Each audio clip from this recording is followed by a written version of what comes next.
Ang kwentong ito ay hangin sa totoong buhay. Mula ito sa isa nating kabayan na itago na lamang natin sa pangalang Ronel. Taong 1989, Negros Occidental. Ilang buwan na ang nakalipas, magmula ng huling labanan sa pagitan ng militar at rebelde. Marami ang nasawi. Mga inosente na gusto lang naman sana mabuhay ng payapa, subalit pinitil ang buhay ng balang ligaw. Kabilang sa naagrabyado ang magpinsang Raymond at Nicole. 39 na taong gulang sa Raymond, samantalang 11 anyos pa lamang si Nicole. Malayong kamag-anak ang mga ito. Ngayon lang nagsama matapos parehong nasangkot sa digmaan ang bawat pamilya. Swerte na nabuhay sila. Hindi naman pwedeng pabayaan ni Raymond ang bata, kung kaya't sinama at siya itong tumayong magulang. Kaso nga lang hindi magkasundo dahil masyadong madaldal ang bata at malakas sumagot. Kasalukuyang inaani ang mali. Binilisan ni Raymond ang kilos dahil tirik na ang araw. Napabuntong hininga na lamang ng masipatang pinsan. Nakasalampak sa lupa habang puno ng mani ang sombrerong salamin. Tutok na tutok ito sa pagkain. Dumakot ng damo si Raymond at saka binabalitan. Masamang tumitig sa kanya. Ano pag ginagawa mo? Kitang kumakain yung tao eh. Malaki ka na, pero bastos ka. Wika ni Mikoy. Sinama kita rito para tumulong, hindi para kumain. Tanghaling tapat na, pero hindi pa tayo tapos sa pag-aani. Magiging inihaw tayo bago mga lahati. Tumulong ka nga. Ang init-init eh. Kaya mo yan, malaki ka na. Bata pa ako, kaya dapat pakain-kain lang. Ikaw naman, huwag ka masyadong mariklamo kasi gawain niya ng matatanda. Maghahanap buhay, kakayod, ganun dapat. Ganun ba? Ano kung sabihin ko matagal na ako nagtitimpi sa'yo, ha? Pwede kitang palayasin. Kaya mo ba talaga akong palayasin?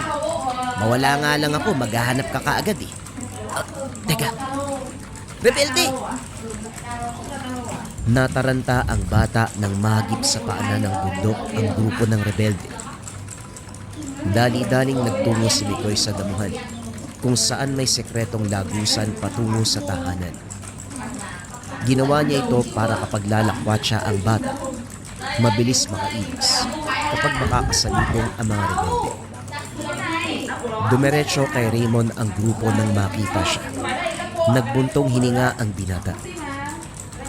Magandang tanghali po sa inyong lahat. Ano pong maitutulong ko?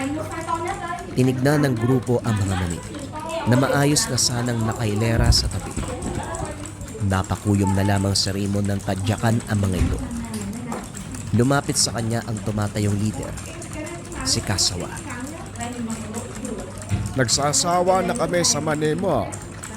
Kada baba namin dito, palagi ka naming naaabutang nag-aani. Wala ka na bang ibang kabuhayan maliban dito? Nakakasakit ng tiyan ng mani. Hindi mo ba alam yan? Nagdudulot lang ito ng pananakit ng tiyan kung maramihan ang kakainin mo at hindi sanay ang kakain. Ilang buwan naman ang bibilangin bago muling makapag-ani. Sadyang minalas lang siguro kasi kapag napaparito, tag-ani. Hindi ko gustong tabas ng dila mo ha. Hindi mo ba ako kilala? Lahat ng magsasaka dito na nagsasalita ng masama laban sa akin, pinuputulan ko ng dila. Tignan mo, wala nang nagsasaka sa bukiring ito dahil lahat sila natatakot na umapak. Parang ikaw ang naiwan. Patapang ka ba? Napatras si Raymond nang sundot-sundutin ang tiyan ng armas na merong kutsilyo sa dulo. Napadaing ang binata. Nararamdaman niya ang paglapat ng patalim. Nagsimulang tumawa ang grupo. Ang halakhak ng mga ito ang nagpapaalala kung gaano sila kasama. Tumatawa rin ang rebeldeng naabutan niyang kumitil ng buhay ng pamilya. Nang tumagal, hindi nakapagpigil. Pasimpleng binawi ang armas. Walang ano-anong pinaputokan ng lahat. Direkta sa ulo. Sa isang iglap, nadungisan ng dugo ang mga aning mani. Gayunpaman hindi nang hinayang dahil sa punto ng pagparito sa taniman, mababawasan ang dami ng rebelde. Matapos maayos ang bangkat ng naan, pinasan at saka tinalikuran ang nakabulagta na mga katawan. Sigurado naman siya na may maglilinis sa mga ito. Kapwa rebelde na mapapadaan sa lugar. Malaki ka na, pero maliit ang utak. Sa tingin mo ba, panalo ka sa engkwentrong yan? Raymond, hindi nalalayong mamayang gabi, may lulusog dito sa atin para maningil. Si Kasawa pa talaga. Leader yun ng pangkat. Maraming magagalit sa inyan, pati ako madadamay. Kung makapagsalita ka naman, akala mo may ambag ka. Maliit ka pa, pero napakalaki ng bunganga mo.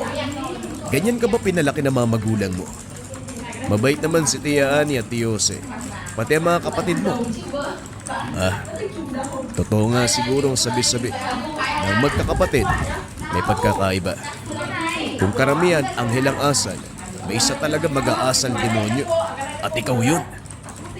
Ang sabihin mo, natamaan ka lang sa sinabi ko. Ayaw pa talagang aminin. Ewan ko na lang talaga kung anong mangyayari sa'yo mamaya. Sana manatili kang buhay. Saan ka naman pupunta? May dala pang pagkain at damit Maglalayas ka ba? Maghanap muna ako ng pansamantalang matitirahan, no? Ayoko pang mamatay sa kamay ng mga rebelde. Alis muna ako dito sa bahay mo. Kamot ulong sinundan ng tingin na Raymond ang bata. Natawa na lamang sa ilista nito. Hindi na rin siya nabahala dahil sa ginawang lagusan sa ilalim ng lupa. Merong hawla na kakasya ang tao. Tinuruan niya si Mikoy na doon magtutungo kapag may gulo. Ligtas doon at hindi madaling matuntun. Naupo siya sa mesa. Tinapos ang pagkain na naiwan ng pinsan. Sa kalagitnaan, umugong na ang mabibilis sa mga yabag. Malayo pa, pero dinig na niya. Dali-daling pinatay ang ilaw at saka pumesto. Hindi nagtagal, pabalibag na bumukas ang pinto. 2 tao ang pumasok. Nakatutok sa unahan, ang naghahaba ang armas. Sinuyod ng mga ito ang buong tahanan. Sinilip ni Raymond ang labas. Sa bilang niya may nag-aantay na 4. Bago lumabas ang 2 sa loob para ibalitang walang tao, dali-daling itinumba. Diretsyong ginilitan ng leeg. Siniguradong hindi maglilikha ng ingay. Itinabi ang katawan ng mga ito. Dumaan sa bintana. Isa-isang ginapang ang kinaroroonan ng mga kasabwat. Matagumpay na natapos. Pasimpleng pinagpagan ang mga kamay. Pero sa sandaling tumayo, natigilan ng maramdaman ang pagtama ng bala sa likod. Sunod-sunod, pero hindi siya naapektuhan. At upang magmukhang makatotohanan, nilaro niya ang laban. Nagpanggap na patay ang binata. Tumabi sa bangkay ng mga pinaslan. Mulat ang mga mata niya para malaman ang galaw ng paligid. Lumapit ang rebeldeng bumaril sa kanya. Nang akmang ilalapat ang daliri sa pulso para alamin kung buhay pa. Itinarak sa leg nito ang bitbit na kutsilyo. Nanlaki ang mga matang humandusay. Pinanood itong nangingismo hanggang sa malagutan ng hina. Binalingan ni Raymond ang paligid. Inaninag kahit ang pinakamadilim na bahagi. Nang makitang wala ng rebelde, dahan-dahang hinila palayo ang mga bangkay. Kinarga ng balsang pangsaka, tinambak sa paanan ng kabundukan. Maging ang mga damot halaman sa bakura na merong dugo ay ginapas. Hindi nag-iwan ng anumang bakas. Binabalandra mo na naman yung anting-anting mo. Huwag ka masyadong hambog Baka mamaya, ikaw na tong kasunod na nakatiyaya. Aba, mautak ka rin Kung magsisimula pa lang ang gulo, nakalis ka na. Babalik kapag tapos na. Wala ka talagang ibang inisip kundi ang sarili mo. Aba malamang iisipin pa ba kita sino ka ba? At saka hoy, may gamit ka na magliligtas sa'yo. Kahit bala ng kanyon pang tumama, walang mangyayari. Ako walang ganyan eh. Mabagok lang ang ulo ko, pwede na ako mamatay. Ang daldal mo talaga. Pinagli ka yata sa kwet ng manok. Bumalik ka na dun sa loob. Matulog ka kasi maaga tayo sa bayan bukas para magbenta ng mga mani. Napailing na lang si Raymond sa naging sagutan. Nasanay na siya sa bunganga ng bata, pero hindi maiwasang mapigla dahil hindi mahulaan ang lalabas sa bibig nito. Sa katunayan, alam ng pinsan ang tungkol sa pangil ng kidlat na tangan. Ito rin ang dahilan kung bakit nakaligtas sa kalagitnaan ng labanan sa pagitan ng militar at rebelde. Ginagamit niya ito para protektahan ang sarili. Kaso nga lang, minsan na ring nagalit dahil hindi kayang ipaglaban ang pamilya sa mga ligaw na bala. Hindi kayang saluin ang lahat. Gayon pa man nagpapasalamat pa rin dahil nanatiling buhay at gumagante sa sariling paraan. Para sa binata, kung hindi kayang ligpitin ng militar ng bayan ang mga rebelde, siya na ang gagawa. Unti-unting buburahin sa mundo ang mga ito. Bawat rebeldeng makakasalubong, walang pagdadalawang isip na kikitilan ng buhay. Kung bibilangin ang napaslang, mahigit 100 na magmula nung araw na simulan. Ilang taon na ang nakalipas. Sa kabutihang palad, wala pang nanghihinala sa kanya. Palihim din kung kumilos at sinisiguradong walang buhay na saksi. Kinabukasan, karga ng baslang pangsaka ang mga bangkat ng mani. Siya ang nauna para igiya sa daan ang humihilang kalabaw. Nakasampa rin ang daldalerong pinsan. Ilang beses niyang sinita para hindi makaagaw pansin ng mga rebelde. Nagkubli sa tabi-tabi. Kaso nga lang, huli na ng harangin. Sa susunod, tatayin ko yung bibig mo. Ayan tuloy, hinarang tayo. Mga manong, magandang araw sa'yo. Anong may tutulong ko? Pinasadahan ng tingin ng mga rebelde ang karga. Lumapit ang isa para masuri sa malapitan. Bumalik ito sa kasama at may binulong. Napadura pa ito. Manina naman. Kung hindi prutas, gulay. Kung hindi gulay, mais. Kung hindi mais, mali. Wala na bang ibang produktong sinasakang peste ng mga tao sa lugar na to? Palagi na lang ganyan. Hoy, wala ka bang pera dyan? Amin na, kung ayaw mong masaktan pati ang bata. Sandali. Huwag mong gamitan ang init ng ulo. Kayo na nga itong humaharang. Kayo pa ang nanininda. Ano nga uli ang hanap nyo? Pera. Marami ako dito. Pero sino ang tumatayong leader nyo? Ako?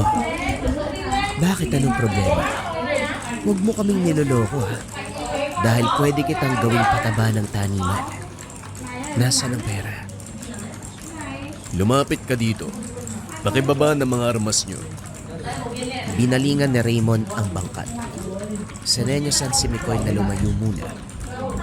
Nang makatakbo ang bata, agarang binawi ang armas ng leader at saka mabilisang pinuputukan ang mga kasama. Nang bumulagta, gulat na tumingin sa kanya. O kita mo na. Marami na pala kayong baryang nanakaw eh. Pang-ilan na ba kami sa inarang ninyo? Tanong ni Raymond habang nakatingin sa mga baryang nahulog mula sa mga rebeldeng pinagbababaril. Napalunok ang leader nang itutok ng binata ang armas. Sandali lang. Pag-usapan natin to, kaibigan. Huwag mo kong tawaging kaibigan. Ngayon may gana kang makiusap. Samantalang kanina, halos iduro mo yung baril sa mukha ko. Akala ko leader ka. Bakit parang nabag ang butok mo? Namumutla ka pa. Oh, parang naihi ka pa sa salawal ah. Nakakadiri naman to. Hindi na pinatagal na Raymond ang pag-uusap. Binaril ang rebelde. Nagmamadali na rin silang umalis bago magdatingan ang ibang nakarinig ng putok. Pagdating ng bayan, ilang oras ang inantay bago naubos ang panindang mani. Wala ang suki nilang namamakyaw, kaya binenta ng kilo-kilo. Swerte namang naubos. Nang oras ng pagliligpit, napalingon si Raymond sa gawin ni Mikoy. May kaaway itong bata. Sagutan lang naman kaya hindi niya pinansin. Kaso nga lang, nakialam ang ama ng binata at sinampal si Mikoy. Dito na sumingit ang binata. Walang ano-anong sinuntok ang malo. Sa lakas ay natumba. Natambaka ng sako-sakong mais na nakatambak sa gilid. Nang akmang lalapit ang ibang saksi para sumugod, nang humakbang si Raymond ay nag-atrasan ang mga ito. Pagbalik ng tahanan, sinermona ng bata. Kung sa akin, kung makasagot ka ang tapang mo, tapos doon sa batang patpatin hindi ka lumaban, ano bang problema mo? Mangmang kasi yun. Ayokong pumatol sa mangmang. Ikaw ang mangmang, hindi ka gumanti. Sa susunod, huwag kang papayag na basta-bastahin ang kung sino. Bata man o matanda. Pag sa akin ang lakas mong magdamon, pag sa ibang tao, duwag ka. Manahimik ka na nga dyan. Masyado ka ring daldalero no? Matutulog na ako. Huwag kang maingay. Napabuntong hininga si Raymond sa inasal ng pinsan. Habang mag-isang nag-aayos ng lamparilla sa kusina, napansin ni Raymond ang yabag sa labas. Hindi naglaon. Umalingasaw ang matinding amoy. Sinundan ito ng may hinang ingay. Kasama na dito ang mga pag-amin. Napabuntong hininga na lamang ang binata. Hindi nagtagal. May sumasaglit ng pagkaskas sa kuko. May bahaging yero, kung kaya't ang bawat madaanan ng kuko ay umiingay. Hindi lang yun. Nahawi ang iilang pawid. Raymond, ano pag ginawa mo na naman? Tignan mo, may aswang Masyado ka kasing hambog. Nagyabang ka siguro. Kung hindi rebelde, aswang yun nandito. Wika ni Mikoy. Gumapang mula sa higaan palapit sa kanya. Nanginginig na rin ito kung kaya't kumilos na si Raymond. Binuksan ng maliit na pintuan sa sahig at pinadaan si Mikoy. Pinatago doon ng bata. Inabutan ng langis. Kapag ganito ang sitwasyon, alam na ang gagawin. Binalikan ng binata ang aswang sa labas. Nang silipin, hindi lang nilalang ang naroon, kundi may mga rebelde na nag-aabang. Natawa pa sa sumaging ideya kung magkasabwat ba ang mga ito o sadyang nagkataon na nagsabay ang paglusong. Alin man dito, nakahanda siyang pulbusin ang lahat. Lumabas si Raymond. Nakatutok lahat ng baril sa kanya. Baliwala ang mga ito dahil inuna ang aswang. Higit na mas malaki ang banta kumpara sa mga rebelde. Nagpaputok nang makita siyang kumilos. Inakala na gagawa ng hakbang laban sa kanila. Gusto lang sanang habulin ng halimaw, pero mabilis na wala matapos ang sunod-sunod na pagputok. Napailing na lamang ang binata at pinagbigyan ang mga rebelde. Ilang bala na ang lumapat sa katawan, pero lahat ng ito ay walang epekto sa kanya. Dali-daling sinakal ang isa. Ano bang sadya niyo rito? Bakit kayo nang gugulo ng disoras? Respeto naman sana. Oras ng pahinga ko ngayon Sa halip na sumagot, sinaksak siya sa paligid. Tama lang na lumapat ang dulo ng kutsilyo. Nag-iwan ng kaunting galos. Dali-daling sumigaw ang rebelde upang ipaalam sa mga kasama na hindi nagkasugat si Raymond. Kaagad ding pinatahimik. Binalik ang saksak. Sunod-sunod na putok ang pinakawalan. Isa-isang nilapitan ng binata ang mga ito upang turuan ng leksyon. Binalian ng buto. Sinaksak. Binarid. Hindi naglaon, isa na lamang ang natira. Sige, lumapit ka para sumabog tayo. Hindi ka tinatabla ng bala. Tignan natin. Kung hindi ka pa rin tatablan, kapag pinasabog ko na yung granadang to. Wika ng rebelde. Winawasiwas pa ang hawak na granada. Mas mauuna pang sumabog ang kaluluwa mo kaysa sa granadang yan. Hoy, wag mo kong takutin dahil hindi mo ko kilala. Sabihin mo nga, ano bang pakay? Hindi naman pwedeng basta na lamang kayong lulusob ng walang sadya, hindi ba? Kahit masasamang demonyo kayo, nagpaplano muna bago gumawa ng hakbang, tama ba? Ngayon, ano bang sadya nyo? Ikaw ang pumaslang kay Kasawa. Siya ang leader namin, pero basta mo siyang pinatay. Hindi ko na kailangang ipaliwanag sa'yo ang lahat. Yung bumaba ng bundok nung nakaraan. Ilang miyembro ba ang hawak niya? Kami na lang ang natira. Mali. Ako na lang pala. Tatapusin kita. Alang-alang sa ginawa mo kay Kasawa at sa lahat ng kasamaan ko. Kagad hinawi ni Raymond ang granada. Mabilis ang pagkilos ni Raymond. Makikita din ang bakas na mga kuryente sa kanyang pagkilos. Nangisay ang buong katawan ng aswang na tila nilulusaw ng kuryente. Tatalikod na sana, pero biglang lumitaw ang isa pang aswang. Nakadapo sa bubong. Nakipagtitigan ng ilang sandali at biglang sumagot. Tumilapon si Raymond dahil hindi inaasahan ang lakas nito. Agarang sinalo ang mga kuko. Naakma ng lalapat sa mga. Tinapatan. Unti-unting binalian ng kamay. Hindi ito pinatakas. Nabot ang bariles sa tabi. Sunod-sunod na pinaputokan ng ulo. Bumulagta ito. Katabi ang bangkay ng mga rebelde. Tatalikuran na sana nang biglang napapikit. Napailamos sa sinaboy na langis. Sabing tabi, ikaw tuloy yung tinamaan. Patay na ba yung aswang? Sigurado ba yan? Ikaw kahit kailan talaga palpak ka. Mukha ba akong aswang para sa buyan mo, ha? Nagsasayang ka lang ng langis. Sabi kong tabi, kasalanan ko bang bungol ka? Ang dami mong pinatay ngayon, paano ko lilinisin yan? Natahimik si Raymond. Napaisip din kung paanong liligpitin ang mga katawan. Gayunpaman, natagpuan ang sariling kinarga ng balsa at saka tinambak sa bundok. Mabilisan at maingat ang galaw upang walang makasaksi. Iniiwasan lang na malagay sa alanganin kung merong makakakita sa kanya. Lalong-lalo na kung militar.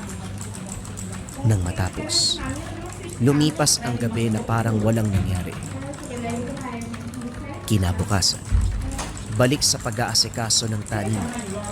Hindi naman pagmamay-ari ni Raymond ang lupain dahil wala nang sumasama. Nagsilikas ang mga tao. Mula noong engkwentro ng militar at rebelde, siya na lamang ang nakinabang sa lugar. Sa kalagitnaan, may napansin na nagtatago sa hindi kalayuan. Natapos na lang siya, naroon pa rin ang mga ito.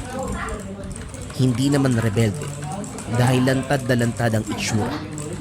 Walang dalang armas o anumang patalim.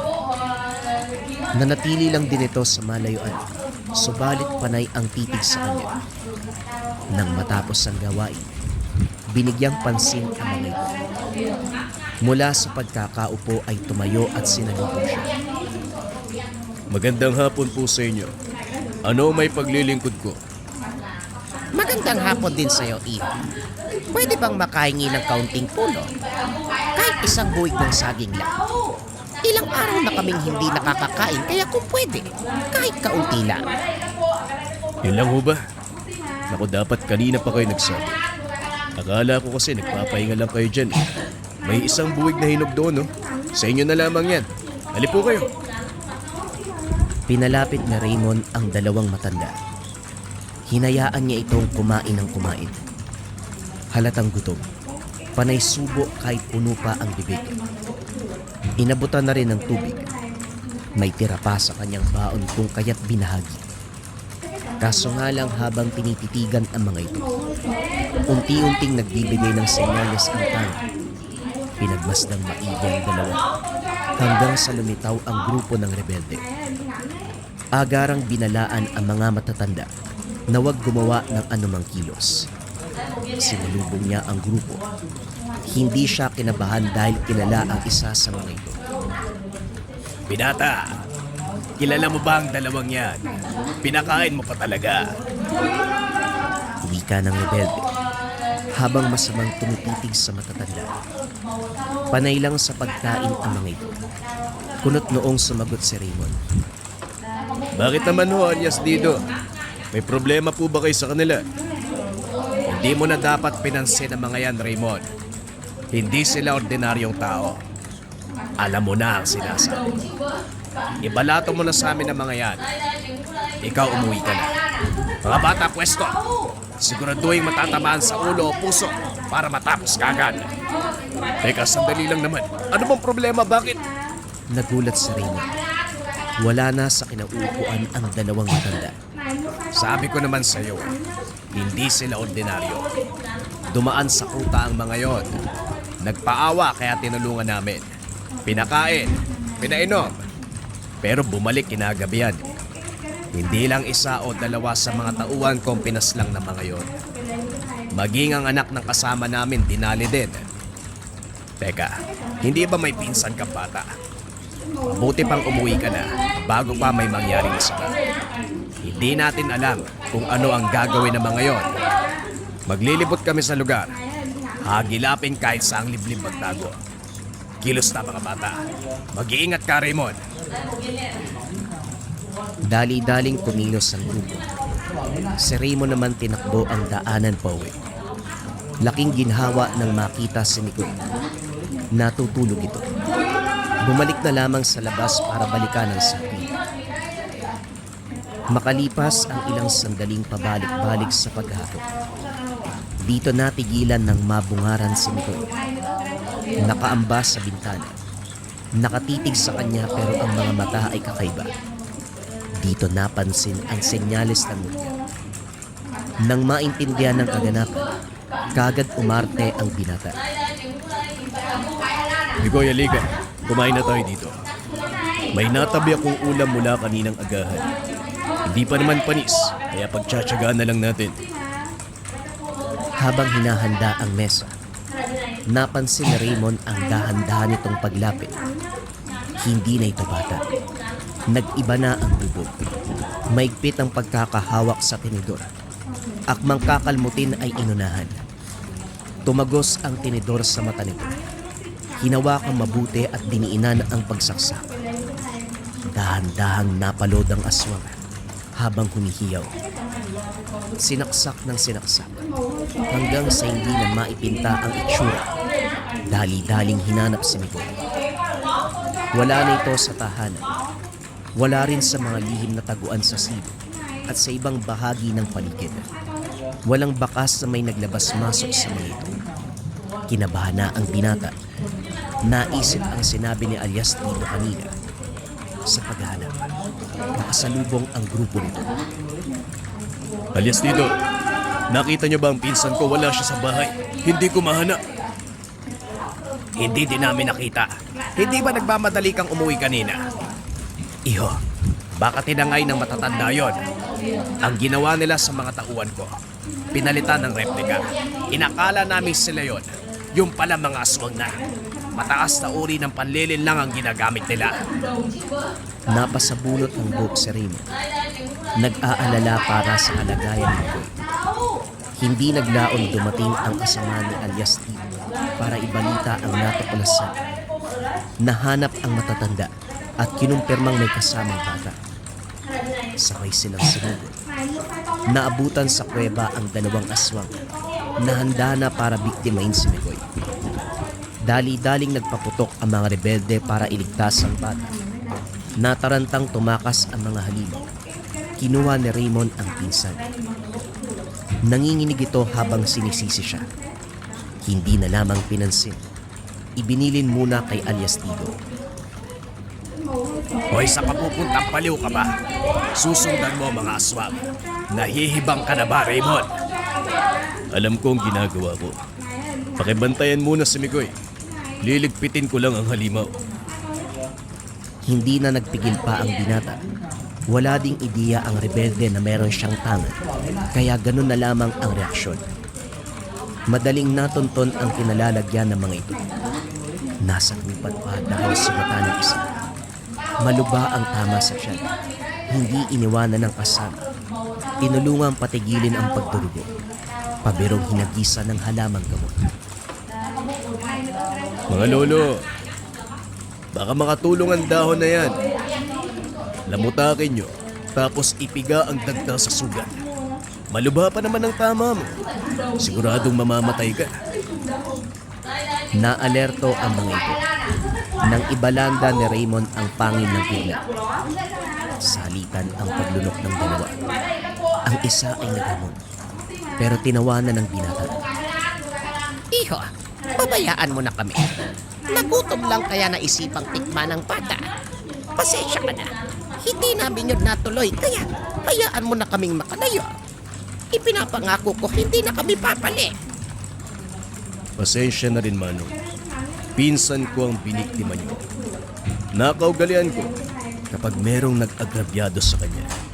Hindi ko pinapatawad. Kung sana hindi nyo ginalawang bata, malaya kayong makakalis sa lugar na ito. Iho, palampasin na lang natin. Matanda na kami. Napapadala sa mga kilos na hindi pinag-iisipan. Maawa ka. Hindi na kami babalik sa lugar. Ganun ho ba, Manong? Malaki ang respeto ko sa matatanda. Pero kapag pinsan kong pag-uusapan, ibang sitwasyon na yan. Sana magkaunawaan tayo sa parting ito. Nagkatinginan ang dalawa. Ilang sandali pa nagbago ang anyo at sabay na sumugod. Hindi mahirap kalabanin dahil sugatan ng isa. Pareho pang matanda. Mahina ang kilos. Pasimpleng binagsak na rin. Hindi na rin pinalampas. Bumagsak ang mga itong nalagutan ng hininga. Nagmamadaling pinuntahan ng uta ni alias Dido. Hindi maiwasang mangamba dahil naabutang nilulusog ng kalaban. Marami na ang nakahandusay mula sa magkabilang panig. Nang masipat si Miko, mabilis ang kumilos. Yakap-yakap ang pinsan habang tsumitsyento. Matagumpay na nakaalis sa uta, pero pagbaba ng bundok, may nakasalubong na grupo. Hindi mabilang kung ilang barel ang nakatutok. Napatiing bagang sereno habang tinitignan ng mga ito. Hindi nagtagal, dumapa ng magpaputok. Siniguradong matatakpan ng katawan ni Mikoy. Damang-dama ng binata ang bawat lapat ng bala sa iba't ibang bahagi ng katawan. Hindi may tatanggi, nakakaramdam na rin ang sakit. Gayunpaman, pumanig pa rin ang swerte. Isa-isang nagbagsakan ng grupo. Nang mag-angat ng tingin, nakita si alias Dido. Pasensya ka na, Raymond. Ayos ka lang ba? Ilang ulit kang binaril ang mga ito. Pero paano kang nabuhay? Hindi sumagot si Raymond. Nagpasalamat na lamang at saka tumalikod. Habang nasa daan, hindi niya maiwasang huminto ng ilang beses upang kapain ang ulo. Ilang bala na ang tumama rito kung kaya't bahagyang kumikirot. Raymond, wag ka munang mamatay ha. Hindi ko alam kung paanong mabubuhay sa mundo na puro putok ng armas sa maririnig eh. Gamutin mo yung sugat mo para hindi ka mamatay oh.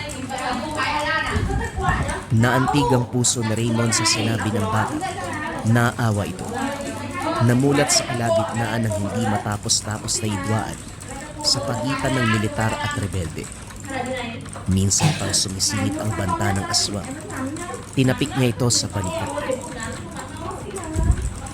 Mikoy, hindi pa ako mamamatay. Kaya huwag kang magsabi ng ganyan. Pumasok ka na sa loob. Sige na, magpahinga ka na. Naupo sa dulo ng hagdan si Raymond. Napabuntong hininga sa mga kaganapan. Napaisip ng mabuti sa sinabi ni Mikoy. Kahit sabihin pang 11 anos pa lamang ito, wala pa masyadong muwag. Maagang nawala ng pamilya. Eto ngayon, nakikipaglaban sa hamon ng buhay. Nang makabuo ng pasya, binenta ang lahat ng mga aning prutas. Nang sapat na ang pera, walang pagdadalawang isip na linisan ang lugar. Lumipat sa Iloilo, hinanap ang malayong kaanak na nakasalamuha noon. Nakiusap na makita hanggang sa paglipas ng panahon, nakapunda ng pagpapagawa ng sariling bahay. Doon sila tumira. Unti-unting kinalimutan ang masalimuot na karanasan na dulot ng mga rebelde at aswang. Tangan-tangan pa rin na Raymond ang pangil ng kidlat na lumulusaw sa katawan ng mga aswang. Ang kwentong ito ay hango sa totoong buhay. Mula ito sa isa nating kabayan na itago na lang natin sa pangalang Tonyo. Taong 1986, liblib na pook, Kidapawan. Halos maiyak si Tonyo nang makarating sa lugar. Hindi inasahang mahirap lakarin. Walang sasakyang pwedeng magatid sa tahanan ng hinahanap na ama. Nabutas ang suot na sapatos sa naglalakihang bato sa daan. Nagkaputik ang damit at ang dalang bagahe dahil kakatapos lang ng ulan. Basang-basa na din siya. Lintik talaga. Ang sabi pagbaba ng bus, nasa harap kagad yung bahay ng magaling na bayani na yan. Pero ito kailangan pang maghirap. Kung alam ko lang na ganito, sana hindi na ako tumuloy. Nakakainis talaga. Wika ni Tonyo sa sarili. Napabuntong hininga. Kinarga sa balikat ang bagahe upang hindi na madagdagan ng putik. Pagkatapos ay tumuloy na sa paglalakad. Pagdating sa unahan, hindi maiwasan ang pagkadulas. Dumiretso pa sa paliguan ng kalabaw. Sobrang lintik talaga. Bayani, buwisit ka. Makarating lang ako sa inyo, lagot ka sa akin. Wika ni Tonyo. Dali-daling bumangon. Naghilamos gamit ang natirang baon na tubig. Iho, naunahan mo yata sa pagligo ang kalabaw ko. Sandali, bagong tao ka ba dito? Ngayon pa lang kita nakita eh. Saan ka ba pupunta? Sa pormahan mo parang tubong Maynila ka. Naligaw ka ba? Tanong ng magsasaka. Kakarating lang nito at hila pa ang kalabaw. May hinahanap lang pong tao. May kakilala po ba kayong bayani? Bayani, hindi ko alam yung apelido, basta yung mahaba yung buhok. Pagtutroso yung kabuhayan. Wika ni Tonyo. Nahirapan pang ilarawan ang hinahanap na ama dahil walang malinaw na pagpapaliwanag ang binigay ang ina.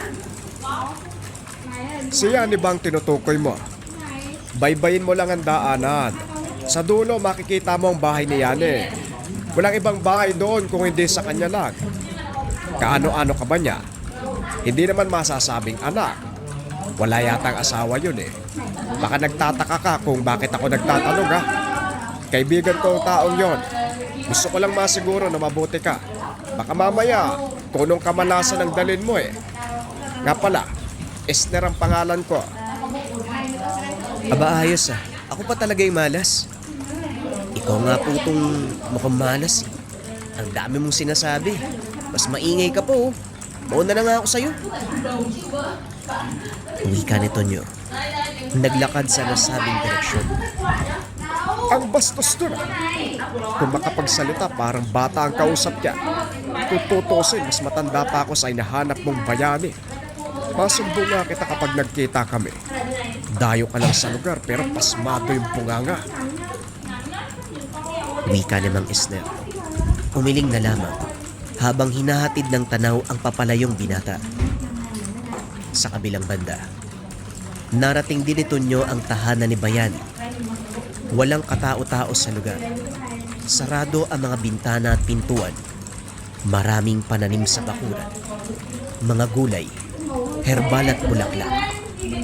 Sa likod naman ng bahay ay maraming nakapastol na kambing at merong babuyan. Naroon din ang malawak na taniman ng mais at kamote. Ayos! Kung kay Bayani ang lahat ng to, hindi lugi ang pagpunta. Kahit papano may pagkukunan ng pagkain, hindi magugutom. Ang problema ko na lang ngayon, hindi ko alam kung anong ugali niya. Kung magkakasundo ba kami o hindi. Bumalik siya sa bakuran, pero natigilan ng mapadaan sa may bintana. May naririnig siyang nagsasalita sa loob. Hindi niya maintindihan. Idinikit ang tenga sa dingding upang mapakinggang maigi. Kaso nga lang, ibang lengguwahe ang ginagamit.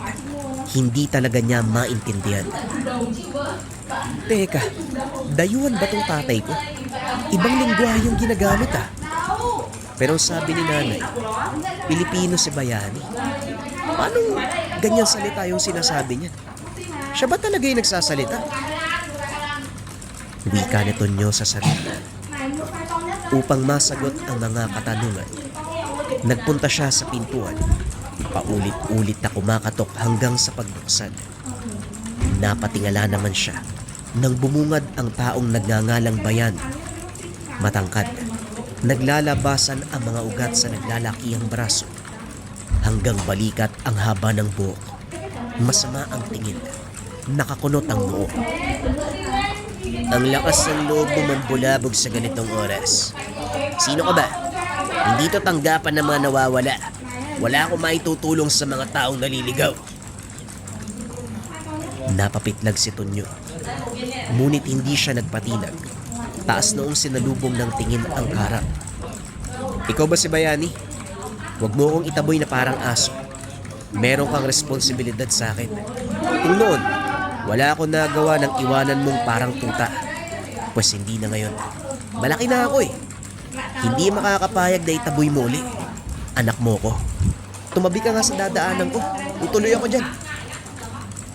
Mas lalong kumunot ang noo ni Bayani sa narinig. Natigilan at napaisip sa takbo ng buhay. Aminado siya. May mga naging kasintahan noon. Pero matagal nang walang balita sa babae. Nasundan niya ng tingin si Tonyo na nakapasok. Komportable pang naupo sa harapan ng hapagkainan. Sinuri nito ang mga ulam na tinakpan. Nang makahanap ng kanin, kumain ito ng walang pasabi. Marami nang naligaw sa lugar na ito. Pero ikaw lang ang bukod tanging walang modo. Sa dinami-dami ng pwedeng maiwan, talagang yung kagaya mo pa. Salamat ka. May ginagawa ako, kaya wala akong panahon sa kakulitan ng kagaya mo.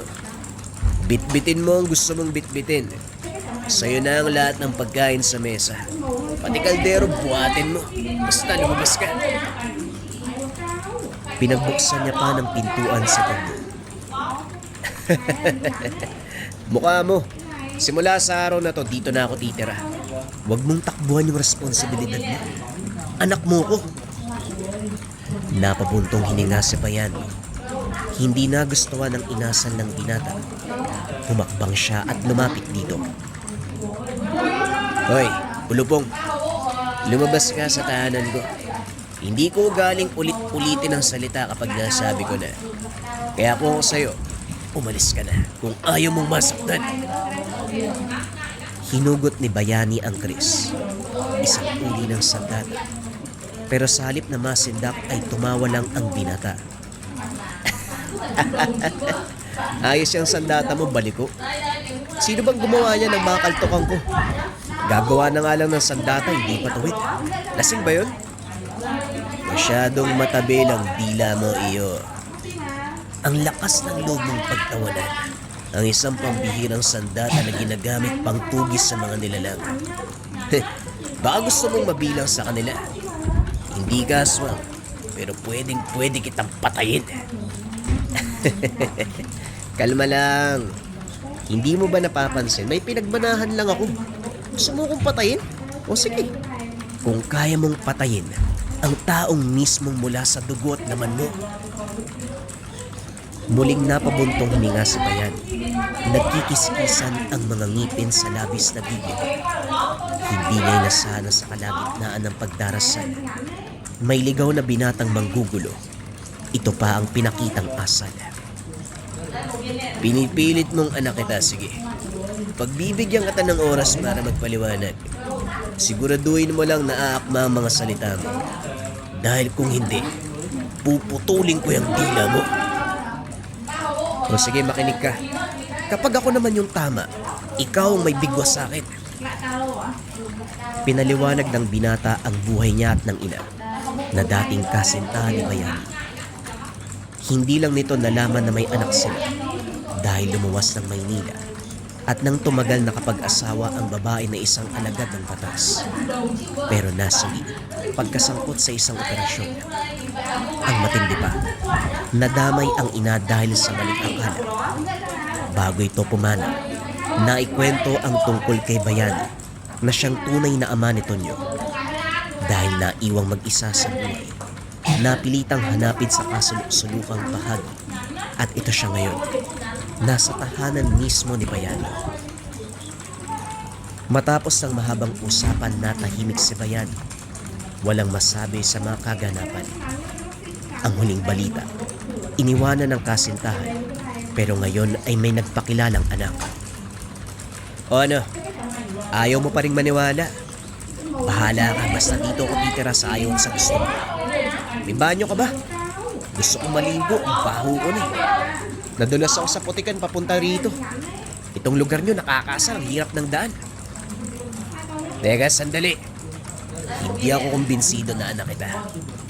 Pero nandun sa likod, sa tabi ng babuyan ng tubig, maligo ka. Pwede ka ring malunod kung gusto mo. Huwag mo muna akong guluhin dahil may kailangan pa akong tapusin. Gawin mo kung anong gusto mo.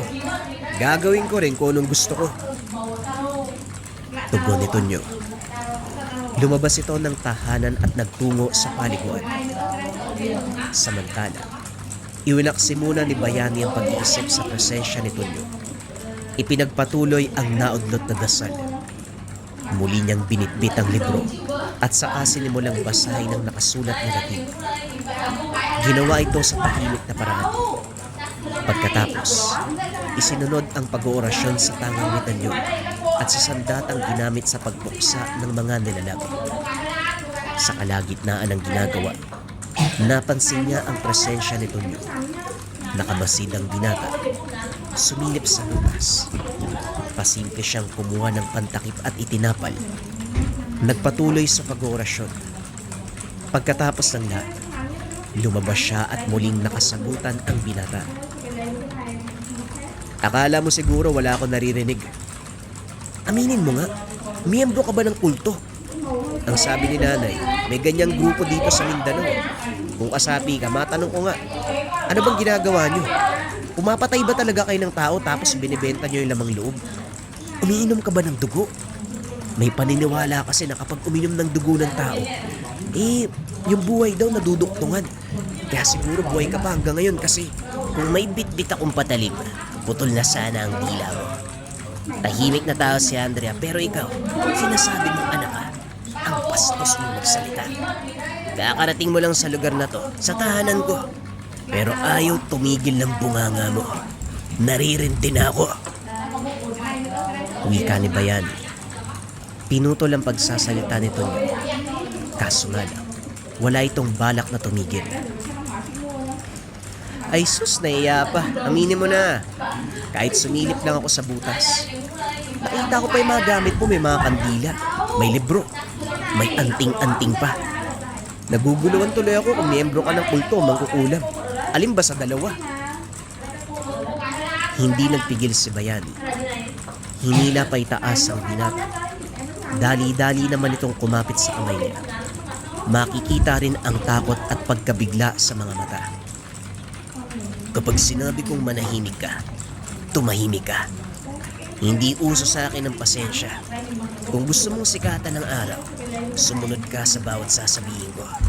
Maliwanag ba? Oo, maliwanag, ibaba mo na ako. Ibinaba siya ni Bayani at sa mga sumunod na sandali, naging tahimik sa takot na malagot muli. Nilinis ni Bayani ang kabilang kwarto na ginawang tambakan ng mga kagamitan na hindi mapapakinabangan. Inilabas ang lahat ng mga ito at sa silong isiniksik. Binigay na rin sa binata ang sariling papag. Walang ibang higaan sa tahanan kung hindi iyon lang. Pagkatapos ay pinagluto ng hapunan. Tahimik silang nagsalo. Ipinagpapasalamat din niya ang pagtikom ng bibig dahil lumipas ang oras na walang ingay. Makaraan ng ilang sandali sumapit ang gabi. Nasa bakuran si Bayan. Inaantay ang pagdating ng kaibigan na si Mang Isner. Napag-usapan ng dalawa na mag-inom dahil nakabenta ng kalabaw. Parang yan pasensya na kung natagalan ako ha. Ang bagal kasi ni Mang Reto Ilang ganun lang ng lambanog ang binili pero halos 1 oras ako nagantay. Siyempre hindi mawawala ang pulutan. Dumaan pa ako sa pinsan ko na nagkatay ng aso. Masarap to. Ayos Kapag ikaw talaga nagaya ng inuman, kumpleto. Mula sa lambanog hanggang sa pulutan. O tara, tagay na. Nga pala, may nakasalumuha akong binatilyo sa daan kanina Ang bastos ng bunganga. Ikaw ang hinahanap. Nakarating ba dito? Sino nga ba yun? Ewan ko dun. Huwag mo nalang isipin, dumating kanina, sinasabing anak ko raw siya kay Andrea. Aba malay ko kung totoo. Nagpupumilit kaya hinayaan ko muna. Nandun sa loob. Nagpapasok ka ng taong hindi mo kilala. Parang yan Parang bago yan Hindi ka naman basta nagtitiwala Nagpatuloy ng binatilyo. Maliban sa sobrang bastos ng sagutan ang sarap kutusan. Pasensya ka na pare Pero nakakainis talaga ang batang yan. Siga-sigaan ng asta Tama ka. Mukhang kailangan ko ng mahabang pasensya hanggat nandito ang batang yan. Kaya pala maiba tayo. Ano ba ang balita sa aswang nung nakaraang araw? Wala na akong narinig tungkol sa nilalang na yun Nais na ba? Hindi pa. Tinutugis ng kabilang grupo. Ewan ko kung mauhuli. Pulpul naman ang mga yun Nagpapalakas sa mga tao para mapuri pero wala namang gawa. Puro salita mga peste. Ikaw ba? Wala kang gagawing hakbang, magsabi ka lang. Ako may iwan dito sa tahanan mo para magbantay sa mga alagang hayop. Pag-iisipan ko pa. Ang sabi kasi ni Mang Hernan, may lapang aswang. Ito rin pala ang sinisikap nilang mahuli pero hanggang ngayon hindi magawa. Mautak din kasi. Umaatake sa oras na walang makakapansin kahit antingero. Papakinggan ko muna ang takbo ng panahon. Nakahanda na rin yung mga gamit ko. Sa kabilang banda, habang nag-uusap ang magkaibigan, dahan-dahang pumuslit sa kwarto si Tonyo upang alamin ang nasaksiyang gawain ng ama kanina. Pagpasok, bumungad ang librong punong-puno ng iba't ibang simbolo at mga salitang iba ang pagkakasunod. Ang umagaw ng atensyon ng binata, ang medalyong anting-anting na nakapatong sa mesa. Nilapitan niya ito at kinuha. Kung ilalarawan ng bagay, hugis na trianggulo na may nakapupit na letrang A sa bawat kante. Merong mata sa gitna at salitang Roma. Sa ibaba nito, hindi na rin naituloy ang tangkang paghalungkat sa mga kagamitan. Nang marinig ang boses ni Bayan, napapitlag siya sa kulat. Akala ko ba malinawan na pag-usapan nating dalawa? Bakit umaandar na naman ang pagiging pakialamero mo? Lumabas ka! Dali-daling lumabas ng kwarto si Tonyo. Natigilan nang makita si Mang Isner. Nagpakilala kang anak na yan pero yung asal mo pang rebelde. Mabait na tawang kaibigan ko. Hindi katulad mo. Uy bata, umaming ka nga. Gumagawa ka lang ng kwento Nagpapanggap ka na anak na yan dahil may masamang binabala. Tama ba ako? Hindi pa nangangalahati ang galon ng lambanog pero lasing ka na.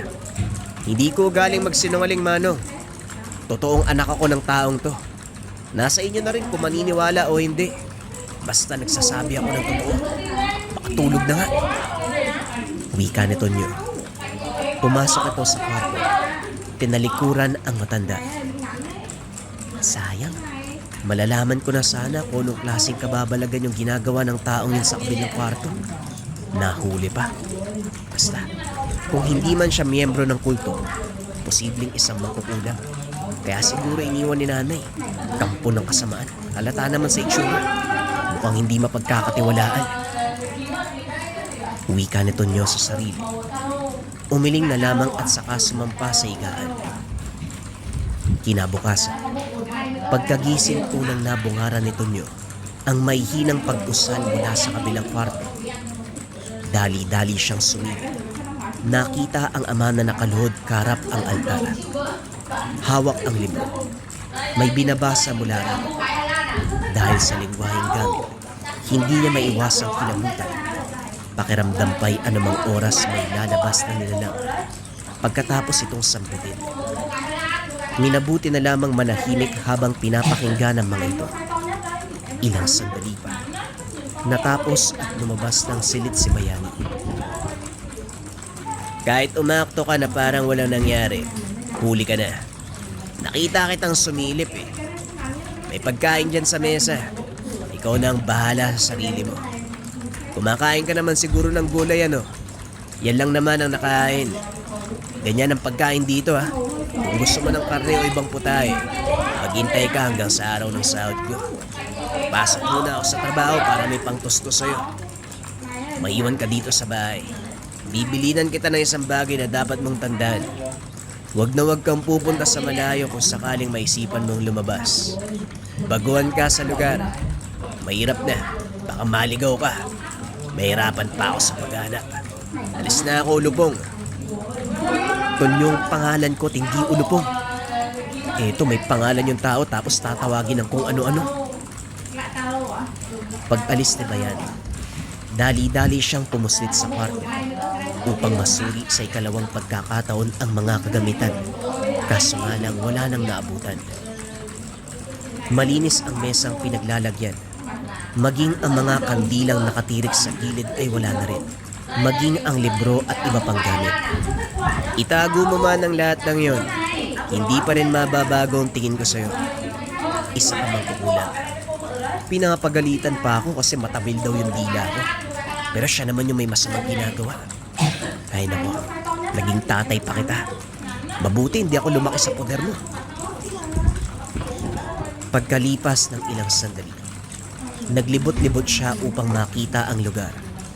Unang bumungad ang mga magsasaka na abala sa gawain. Meron namang mga kalalakihang naglalakad patungong bundok. Ang sabi magtotroso ang mga ito. Hinanap niya si Bayani pero hindi nakita. Ibinaling na lamang ang pansin sa mga matatanda na nagtatanim ng mais. Tahimik siyang nanonood. Hindi rin nakaligtas sa tsismisang pinag-uusapan ng mga ginang sa tabi. Grabe yung nakita kong sinapit ng bata na ko. Mahihimatay ka talaga. Nakabukas yun din. Nakalabas ang lamang loob. Namumutla ang katawan kasi wala ng dugo. Hindi ko maintindihan ang nangyayari. Paulit-ulit na lang tayong dinarayo ng aswang. Huwag kang mag-alala. Sigurado, hahanap ng paraan si Bayani upang mapuksa yan. Ay siya pa, ang galing na manonogis nun. Matuntol lang yan ang pinamumugaran ng pesteng nilalang. Ubus ang mga yan. Kunot ang noo ni Tonyo nang marinig ang pangalan ng ama. Hindi muna siya sumingit sa usapan sa pag-aakalang nagkataon lamang at ibang tao ang tinutukoy. Oo nga pala, sobrang takot ko. Nakalimutan ko meron pala tayong tagapagtanggol. Kung nakarating lang sana kay Bayani ang pananalakay ng aswang sa ibang lugar, walang taong mabibiktima, maaaksyonan niya kagad. Pero hindi tayo lugi kasi dito sa atin maayos ang buhay. Payapa. Dahil isang maling galaw ng aswang, tapos ang buhay niya. Si Bayani pa. Walang awa yan sa mga nilalang na mapangahas. Hindi kumikilala kahit anong uri ng halima. Huwag lang talagang magkamaling pumarito at makikita nila. Ama, nang matanong ko lang po, sino yung tinutukoy niyong Bayani? Hindi naman po siguro yung taong nakatira sa bahay na yan, ano? Ay siya nga, iho. Kung hindi mo na itatanong, ang tapang ng taong yan. Kahit anong uri, haharapin kakalabanin. Siya ang bukod tanging tagapagligtas sa amin laban sa mga nilalang. Mahalagang tao yan. Mahalagang tao. Sus, pati ang mangkukulam na kagaya niya, hinahangaan niyo. Siguro tinamaan kayo ng orasyon kaya nagkaganyan. Mga manang, diyan ako sa tahanan na yan nakatira. Isang gabi pa nga lang ako, ang dami ko nang nalaman sa pagkatao niya. Kampon ng kadiliman. Nagdarasal na parang nagtatawag ng demonyo. Abay, lokong bata to. Diyan ka pala nakatira eh. Bakit ganyan ka magsalita kay Bayani? Bawiin mo. Ikaw pa nga mukhang mas kampo ng kadiliman. Kaano-ano pa ba niya bastos na bata ka? Ang buti ng tao tapos gaganyanin mo. Hindi makapaniwala si Tonyo nang talikuran ng dalawang manang. Nabaling din ang pansin sa paglapit ni Mang Isner. Hoy, Ulupong! Narinig ko ang sinabi mo tungkol sa kaibigan ko.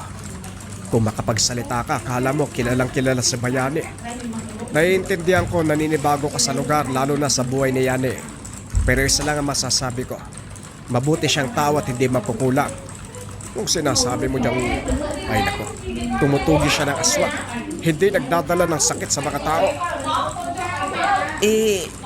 Di kayo na yung maalam. Pasensya naman. Wika ni Tonyo. Pero sa kaloob-looban, hindi pa rin mawala sa isip ang naunang sinabi. Sa paningin niya, masamang tao ang pinupuri nilang Bayani. Oo, tatay ko siya. Pero parang ang sama ko naman kung kukonsintihin ko yung ganyang gawain. Kung makapagsalita sila, parang nakita nila ang galawan ni Bayani sa loob ng bahay. Ako nga naging mali gayong nasaksiyan ko at narinig ang lahat. Bahala nga kayo dyan. Sa muling pagsapit ng gabi, hindi nakatiis ito niya. Maghapon siyang naiwan sa tahanan. At dahil walang balita mula kay Bayani, nagpa siyang hanapin sa kagubatan. May iilan siyang nakasalubong nakasama nito at sinabing nagtatrabaho pa ang ama. Pinuntahan niya ang kinalalagyan.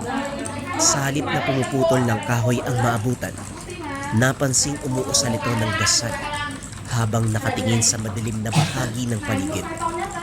Maigpit din ang pagkakahawak ng patalim. Tinawag niya ito, pero sumenyas lamang na umalis. Ano ba? Mamaya na yung kalokohan mo. Kanina pa ako nagugutom eh. Wala akong mahanap na maluluto sa bahay, kaya anong kakainin ko? Halika na! Nakarinig siya ng malakas sa pag-angin. Napatras. Mula sa hindi kalayuan, lumitaw ang pagbumuka ng isang aswang. Dali-dali itong hinamon ni Bayani. Hoy, Lubog! Umuwi ka. Sa bahay mo ko antayin. May saging sa silong, tinakpan ko na mga dahon. Hinog na ama ngayon, kaya pagtiyagaan mo na lang. May tatapusin lang ako dito bago kita ipagluto ng hapunan. Ang gutom makakapaghintay. Pero itong anak ng demonyo, hindi. Kaya lumakad ka na. Wika ni Bayan. Pero sa halip na sumunod si Tonyo, dali-dali pang sumunod nang magabulan ang ama at ang aswang. Natatakot pero gustong makita ang mangyayari. Kuryoso sa kung anong magagawa ni Bayani. Hindi nakalayo ang nilalang. Binato ng patalim. Tumarak sa likuran. Napalod na lamang sa lupa habang pilit na hinuhugot. Hindi rin mawakan dahil napapasok sa tuwing susubukan. Lumapit si Bayani at siya mismo ang humugot. Mabuti na isipan mong lumapit sa oras sa magsiuwian ng mga kasama ko. Kanina pa kita napapansin pero binabaliwala ko lang. Mas magandang makipagtuo sa kagaya mong hayop ng dalawa lang tayo. Sakit ba? Isang saksak pa lang yan. Pero nakahandusay ka na. Gusto ko pa sanang makipaglaro sa'yo eh. Kaso may ulupong na nag-aantay sa bahay. Muling nag-usal si Bayan. Kinilita ng leeg ang aswang. Nagpatuloy sa pagsambit ng orasyon si Bayan habang nililigpit ang katawan ng nilalang. Habang pauwi sa tahanan, tahimik na nakasunod sa kanya si Tonyo. Kanina pa kita sinabihan na umuwi, pero sabay pa tayo nakarating. Oh, natahimik ka. Nakakita ka lang ng pagtugis, napipi ka kagad. Wika ni Bayani. Naghugas ito ng kamay at saka nagtungo sa kusina upang magluto ng hapunan. Akala ko kasi mangkukulam ka eh. Nagsasalita ka ng mga salita na di ko naman naiintindihan. Naiintindihan ko. Walang problema sa akin. Wala kang alam sa ganitong bagay. Ang tapang mo kanina. Pinanood talaga mula umpisa hanggang dulo maiksing laban namin ng aswang na yun. Pero delikado ang ginawa mo. Pwedeng ikaw ang balingan ng aswang. Kapag hindi ko napatay, madadamay ka. Wala eh. Gusto ko makita kung ano yung gagawin mo eh. Teka, di ba kinalmot ka? Bakit walang sugat? Kung naririnig mo ang mga sinasabi kong orasyon at nakita mo ang suot kong medalyon, yan ang visa. Sa tulong yan, protektado ako. Tumatama ang mga atake nila pero hindi ako nagkakasugat. Kung inaakala mong mangkukulam ako miyembro ng kulto dahil lang sa mga naririnig mo, nagkakamali ka. Dasal at orasyong Latin ang tawag dito. Sinabi ko na para malinawan ka. Sandali, nagbagong tono ng pananalita mo ah. Nakaluno ka ba ng kuliglig ba nasa gubat? Hindi. Nahiya lang ako sa sinabi ko tungkol sa'yo. Pasensya na po kayo ha. Ayos lang. O syantayin mo. Magluluto ako. Maya-maya, may ilang itlog na dyan. Yan na lang muna. Wala tayong ibang pagkain dito eh. Nasanay ka na rin. Kaya pala, anak kita hindi ba? Sa totoo lang, nararamdaman ko naman na hindi ka nagsisinungaling. Tinatanggap kita sa bahay. Pero siguraduhin mo na hindi ka mangyayalam sa ginagawa ko. Lalo na mga gamit na nasa kabilang kwarto. Yan yung itawag mo sa akin. Huwag ama o tatay. Hindi ako sanay. Nang sa ganun maging magaan ang pakikitungo natin sa isa't isa. Alam ko maging ikaw naninibago sa sitwasyon nating dalawa. Pero aminin ko, bago ka pa dumating dito, alam kong papunta ka na. Tumango si Tonyo. Napahinga ng malalim. Nakaramdam ng pagsisisi sa mga binitawang salita. Aminado siyang pabalang sumagot. Pero napagtanto, dapat munang alamin ang katotohanan bago magbitaw ng mga sasabihin. Lalo na kung patungkol sa kilos ng isang tao. Kagaya ni Bayani, na ang buong akala ay alagad ng kasamaan. Yung pala ay isang mabuting tao na pinoprotektahan ang buong baryo. Isa ka rin ba sa mga kagaya ng kabayan natin o mga kabayan natin na may karanasan sa kulam? Kulam, barang, tigalpo, palipad hangin, o anumang masamang uri ng sumpa.